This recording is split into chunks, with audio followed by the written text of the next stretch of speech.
My name is Mark Ball. I run a 3D motion capture business, and I look at human movement and specifically how athletes perform within sport. I have a PhD in sport and exercise science, and when we did the study for the Mojo Band, we really looked at how golfers in this case moved, and particularly in golf, with the main objective as to how the segments accelerate and essentially how fast the club was moving through impact. So our real question was to look at the influence of how the Mojo Band may influence how a golfer moves as far as the acceleration of every segment, and also how this influences the club speed or the club acceleration through impact. So the study was designed around players hitting 5 balls with the Mojo Band and then 5 balls with no Mojo Band. It was done in an intermittent order, so for example, player 1 would wear the band first and then no band second, so the 10 shots that they played, the initial 5 balls, player 1 would wear the band for the first 5 and no band for the second, and then the second player that came in would essentially invert that approach. So we had, within the group, there were the same number of people wore the band first and then the same number of people wore the band second. The band was applied to the subject by a third party, so it was done as a double-blind test, so neither me as the researcher or the subject knew what had been applied, if anything had been applied.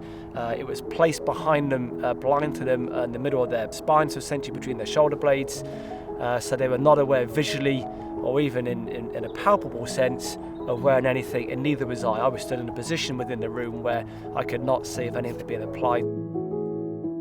The sample size we used were 50 participants, which we thought was a large and robust kind of sample size. Maybe of more equal value was the type of participant we had. We used category 1 golfers, which in golf are the more established and skillful players, so typically 5 handicap and less. We used right and left-handed, and also both male and female players, again to add a more variable, robust nature to the subjects that we used, and also a variability in ages from 18 to 45. So again, it wasn't narrowed to just a particular demographic or type of player. So we thought that would certainly add more credibility and more robustness to the study when it's a variable subject, both genders, variable ages, but I think of a more established player, mainly because on category 1 golfers there's less likely that there'll be variability in how they move down to, say, skill levels. So certainly within researching golf, typically Cat 1 is used because it then reduces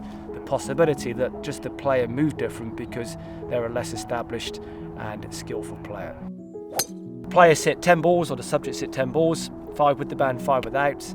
And then based on the shots that they hit, we captured kinematic data, and specifically the acceleration of the 5 main segments we had available: the acceleration of the rib cage, the pelvis, the head, the lead arm, the lead hand, and then the club. So there were 6 segments that were captured, and we then ran a test to establish what influence, if any, wearing the Mojo Band had on the acceleration of the human segments, alongside the club speed as well. What we found post-study was there was a significant difference in the acceleration of the pelvis, the thorax or the rib cage, and the club acceleration when golfers wore the Mojo Band compared to when they didn't wear the Mojo Band.